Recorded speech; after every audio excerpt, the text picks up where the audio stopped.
नमस्कार दोस्तों, फिर हाजिर हैं आपके लिए कोरोना से जुड़ी बहुत काम की और राहत देने वाली खबरों को लेकर। दोस्तों, कोरोना वैक्सीन को लेकर दुनिया भर में तमाम दावे किए जा रहे हैं, लेकिन फिर भी अभी तक इसकी वैक्सीन आने का सही समय पता नहीं चल पाया है। लेकिन भारत में कोरोना को लेकर लगातार रिसर्च की जा रही है। इसी कड़ी में भारत ने दुनिया का सबसे सस्ता वेंटिलेटर बनाने में सफलता पाई है। आज हम आप लोगों को इसी सस्ते वेंटिलेटर के बारे में बताने वाले हैं। इसके साथ ही हम आपको बताएंगे कि कैसे ऑस्ट्रेलिया में कोरोना से बचाव के लिए सुपर कंप्यूटर की मदद से एक दवा खोजी गई है, जिसको लेकर दावा किया जा रहा है कि वो कोरोना से बचाव में कारगर साबित होगी। इसके साथ ही आज हम देखेंगे कि कैसे कोरोना को मात देने के लिए मुंबई में एक मिशन शुरू किया गया है। लिहाजा बिना टाइम वेस्ट किए आपको बताते हैं वो 7 खबरें जो बेहद अहम हैं। नंबर 1, भारत में तैयार हुआ सबसे सस्ता वेंटिलेटर। पूरे देश में स्वदेशी अपनाओं की मांग के बीच एक अच्छी खबर आई है। भारत ने कोरोना वायरस से लड़ने के लिए सबसे सस्ता वेंटिलेटर तैयार कर लिया है। आईआईटी रुड़की और एम्स ऋषिकेश ने मिलकर ये बेहद सस्ता वेंटिलेटर तैयार करने का कारनामा कर दिखाया है। इंजीनियर्स और डॉक्टर्स की टीम ने पूर्ण स्वदेशी वेंटिलेटर का नाम प्राणवायु रखा है। प्राणवायु नाम के इस वेंटिलेटर को 2 महीने पहले विकसित किया गया था। इसकी कीमत 25,000 से 30,000 के बीच रखी गई है।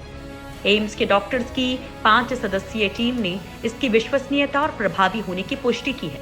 इस प्रोजेक्ट से जुड़े एक अन्य अधिकारी ने बताया कि पूर्ण स्वदेशी वेंटिलेटर प्राणवायु मेक इन इंडिया के तहत तैयार किया गया है। इस वेंटिलेटर के सभी पुर्जे और तकनीक भी स्वदेशी है। नया वेंटिलेटर ऐसे समय में तैयार किया गया है जब भारत में कोरोना वायरस के मामलों में लगातार बढ़ोतरी हो रही है। देश में अब तक कोरोना वायरस की वजह से 4,56,000 लोग संक्रमित हो चुके हैं। नंबर 2, कोरोना से बचाएगी सुपर कंप्यूटर से खोजी दवा। कोरोना वायरस की वैक्सीन बनाने के लिए दुनिया भर के वैज्ञानिक दिन रात मेहनत कर रहे हैं, लेकिन अभी तक किसी को इसमें सफलता नहीं मिली है। लेकिन इसी बीच ऑस्ट्रेलिया के रिसर्चर्स ने एक बड़ी उपलब्धि हासिल की है। उन्होंने सुपर कंप्यूटर की मदद से एक एंटीवायरल दवा को कोरोना से बचाने में उपयोगी पाया है। इस टीम ने एक एंटीवायरल दवा खोजने का दावा किया है जो कोविड-19 इन्फेक्शन से बचा सकती है। मोनाश यूनिवर्सिटी के रिसर्चर्स ने दवा की मॉडलिंग में पाया कि इसमें कोरोना पैदा करने वाले वायरस SARS-CoV-2 को ब्लॉक करने की ताकत होती है। रिसर्च फेलो टॉम कारागियानिस ने बताया कि उनकी टीम ने एक कीटोएमाइड नाम के मॉलिक्यूल को टेस्ट किया है। ये कोरोना वायरस के रेप्लिकेशन के लिए जरूरी प्रोटीन को ब्लॉक करता है। रिसर्चर्स को उम्मीद है कि इस दवा को इनहेलर की मदद से लिया जा सकेगा और ये इस साल के अंत तक उपलब्ध हो सकेगी। नंबर 3, कोरोना के खात्मे के लिए मिशन यूनिवर्सल टेस्टिंग। महाराष्ट्र में कोरोना के मामले तेजी से बढ़ रहे हैं।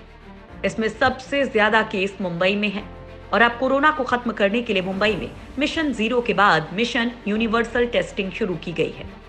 इसके लिए जल्द ही 1 लाख एंटीजन टेस्टिंग किट की खरीदारी की जाएगी, जिससे आधा घंटे में कोरोना टेस्ट की रिपोर्ट मिलेगी। कोरोना जांच के लिए ये antigen testing kit private hospitals को भी खरीदने की अनुमति दी गई है, ताकि ज्यादा से ज्यादा लोगों की कम समय में जांच हो सके। ये rapid testing kit corporate house और कंपनियां भी खरीद कर अपने कर्मचारियों की जांच करवा सकते हैं। बीएमसी ने टेस्टिंग पॉलिसी में बदलाव करते हुए कई राहत भी दी है। इसमें अब 70 साल से अधिक उम्र के लोगों को कोरोना टेस्ट की जांच के लिए डॉक्टर के प्रिस्क्रिप्शन की जरूरत नहीं होगी। ऐसे बुजुर्गों की जांच घर पर ही हो सकेगी। अन्य लोग ई प्रिस्क्रिप्शन दिखाकर घर पर ही कोरोना का टेस्ट करवा सकेंगे।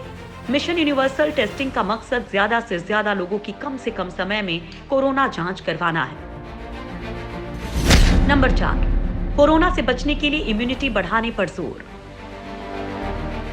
कोरोना से बचने के लिए इन दिनों अपनी इम्यूनिटी बढ़ाने पर जोर दिया जा रहा है। इसके लिए लोग अब उन चीजों को ज्यादा खरीद रहे हैं जिससे शरीर की इम्यूनिटी बढ़ाई जा सके। दरअसल इम्यूनिटी 1-2 दिन या कुछ हफ्तों में एकदम से नहीं बढ़ाई जा सकती है, क्योंकि इम्यूनिटी जन्म से ही बनने लगती है और हमारे खान पान और रहन सहन पर निर्भर करती है। लेकिन कुछ महत्वपूर्ण पोषक तत्वों को अगर आप अपनी डाइट में शामिल करते हैं तो खुद को कोरोना जैसी बीमारियों से जरूर बचा सकते हैं। एक्सपर्ट्स और डॉक्टर्स का कहना है कि जिनके शरीर का इम्यून सिस्टम मजबूत है वे इसका सामना अच्छी तरह से कर सकते हैं। जबकि किडनी कैंसर, डायबिटीज, दिल की बीमारी के मरीज का इम्यून सिस्टम कमजोर होता है, इसलिए इन्हें ज्यादा ध्यान रखने की जरूरत होती है। आजकल शुगर की बीमारी काफी कॉमन है और लोग इसके लिए लापरवाह भी होते हैं, इसलिए कोरोना से बचने के लिए विशेषज्ञ इम्यूनिटी पर ध्यान देने की बात कह रहे हैं। नंबर 5, नॉर्थ ईस्ट के राज्यों ने कोरोना पर लगाया ब्रेक। देश में कोरोना मरीजों की संख्या 4.5 लाख के आंकड़े को पार कर चुकी है, लेकिन देश के 8 राज्य ऐसे हैं जहां कोरोना मरीजों की संख्या केवल 8,000 के आसपास है, जबकि कोरोना संक्रमितों के मामले में देश में 12वें स्थान पर मौजूद अकेले तेलंगाना में करीब 9,000 से ज्यादा केस आ चुके हैं। दरअसल नॉर्थ ईस्ट में कोरोना को मात देने के लिए कारगर कदम उठाए जा रहे हैं और इन्हीं कारगर कदमों की वजह से यहाँ कोरोना ज्यादा असर नहीं दिखा पा रहा है। नॉर्थ ईस्ट का मेघालय देश में कोरोना संक्रमण की सूची में सबसे नीचे है। यहाँ रोगियों की संख्या अभी 100 से भी कम है। यही हालात त्रिपुरा, असम, मणिपुर, सिक्किम, अरुणाचल प्रदेश, मिजोरम और नागालैंड में भी है। दरअसल इन राज्यों में बाहर से आए किसी भी शख्स को क्वारंटाइन रहना जरूरी है। अगर टेस्ट में नेगेटिव भी आए तो भी आपको क्वारंटाइन रहना होगा और शायद इसी वजह से नॉर्थ ईस्ट के ये 8 राज्य कोरोना को रोकने में सफल रहे हैं। इन राज्यों का रिकवरी रेट भी काफी अच्छा है। असम का रिकवरी रेट करीब 63% के आसपास है। नंबर 6, महिलाओं के बजाय पुरुषों में बनी ज्यादा एंटीबॉडी। पुरुषों में कोरोना से मौत का खतरा भले ही महिलाओं से ज्यादा हो, लेकिन शरीर में एंटीबॉडी बनने के मामले में पुरुष महिलाओं से काफी आगे निकल गए हैं।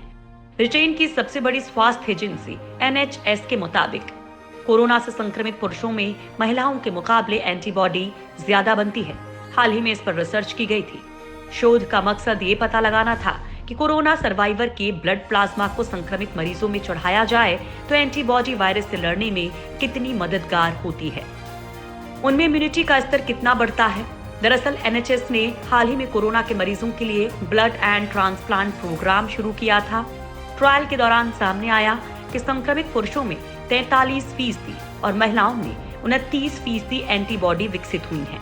ब्रिटेन में पिछले हफ्ते कोरोना पॉजिटिव मरीजों को इस ब्लड प्लाज्मा ट्रायल प्रोग्राम में शामिल होने के लिए कहा गया था। अगर ये ट्रायल पूरी तरह से सफल होता है तो ब्रिटेन के अस्पतालों में प्लाज्मा थेरेपी शुरू कर दी जाएगी।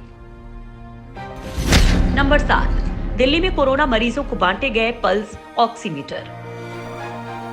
दिल्ली सरकार ने होम क्वारंटाइन 6,000 कोरोना मरीजों को पल्स ऑक्सीमीटर बांटे हैं। सरकार ने कुल 75,000 पल्स ऑक्सीमीटर खरीदने का आदेश जारी किया है। अभी 46,000 सरकार को मिल चुके हैं। दरअसल इस मीटर से कोरोना संक्रमित मरीज अपना ऑक्सीजन लेवल समय समय पर माप सकता है।